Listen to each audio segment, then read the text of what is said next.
How could she do this? What was she thinking? And I started to begin to think, well, she needed to have somebody watching her all the time. That's the problem. Somebody should have been watching her.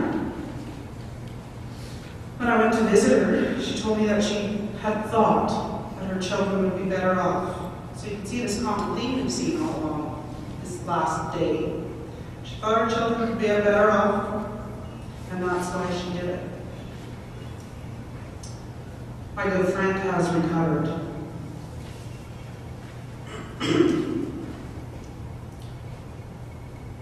But I remember the fear, and I would call her every day for the longest time, blaming myself for not paying close enough attention. And I recognize now that her insistence on being together, at least weekly, was because she might not have wanted to be alone. So, I thought I needed to talk to Carla every day. And if she did not phone, I would phone. But I felt instead of supporting her, I would ask her, how are you doing? Is everything okay? Putting doubt into her head. I know now that I wasn't really listening to her concerns. I just wanted to make sure she was okay. I needed the reassurance. So just on those three pieces of my life, or the times that I dealt with someone with postpartum illness of some sort, you can see that my support, or I felt my support, was not very educated. Because it was based on fear and, making sure that I was calmed down. Thinking back, I felt that some of my messages were double messages.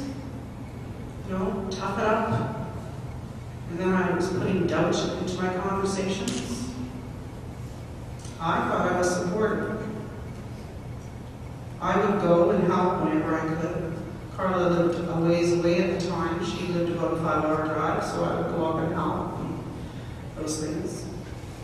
I would try to listen, but every time I was listening or thinking I was supporting, I would critically look at how she was bonding with Cameron, how she was relating with others and her husband, noticing that she wasn't involved in what I thought life should be. The nurse in me came out, after she got put on medication. I wasn't quite sure about it because that's not my specialty. So I was like, you're on that? Oh my goodness, what if you get tardive dyskinesia? Something like that. Not worried about the postpartum thing, worried about the side effects. Worried. I realized, is that really helping?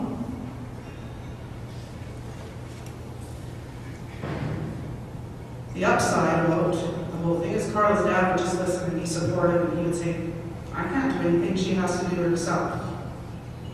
That little statement, I can't do anything, she has to do it herself. We can be supportive, but she has to do it herself. Carla's sisters found it very hard to understand. They're educated, one's a teacher, one's a pharmacist. Pharmacists would question medication, make some comments, and that would put more worry into our lives. But they themselves, during her illness, before she was getting well, would have anxiety attacks and worry over her. Put their hands up and sometimes just vent, They wanted a normal sister. Carla's postpartum ordeal put a lot of turmoil into our lives. But selfishly, we all thought we were the ones dealing with the problem. We were hard on life. But it was Carla that had the illness. It was her that was suffering. It wasn't until Carla started really sharing what it was like, what she was experiencing, that we were able to try to understand. And I want to make sure that we all recognize mental illness is really hard to understand. I want I am nurse, how do I deal with this? We need to understand that it isn't illness. So we need to start learning to listen with empathy. And once we started to learn to listen with empathy about what she was saying, it gave us insight into how it felt. To have her explain about the medication she was on, what it did to her, how it made her feel while she was taking it, enlightened us into what we saw. We thought we just saw someone who was not interested in anything, not the usual happy person we knew. But when we learned more and more about the drugs, the horrors of the thoughts that were racing through her mind, we were all amazed at what we were trying to achieve. We were all trying to make her be her old self when she couldn't be.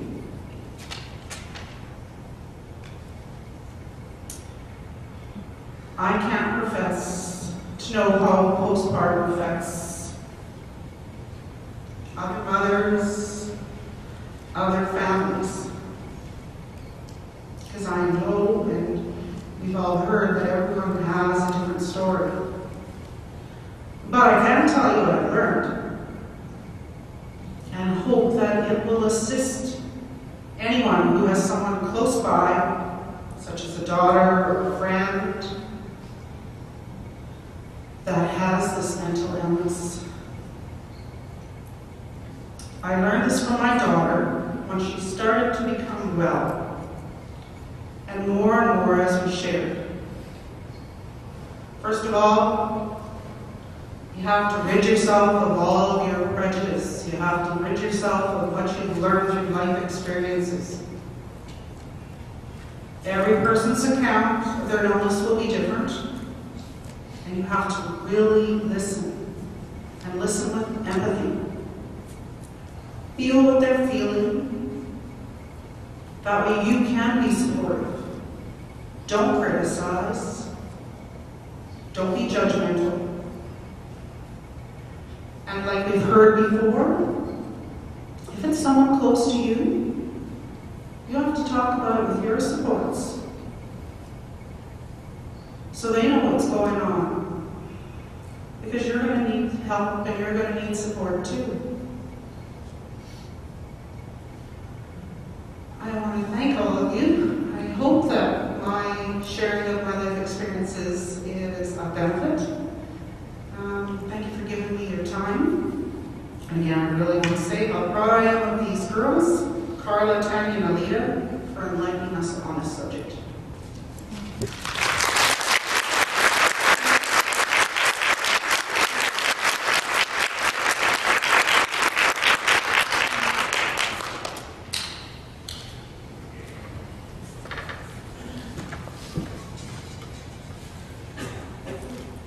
I'm just going to take a minute to get a drink with everyone else.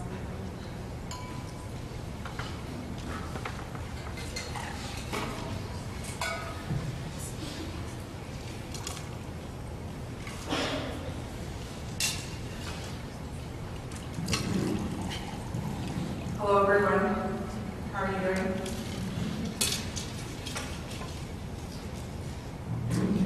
I would like to welcome you here today. Your attendance, support, and knowledge are valuable instruments that are going to bring about change in the way we view, treat, and understand postpartum depression. Together, all of us are going to destroy the mask. Firstly, I would like to thank my mother for showing her support and speaking with me today. It means so much for me to be standing here with the strength and awareness that I have come full circle in my journey with this illness. When we began our dream to share our truths, we sought to create education for mothers,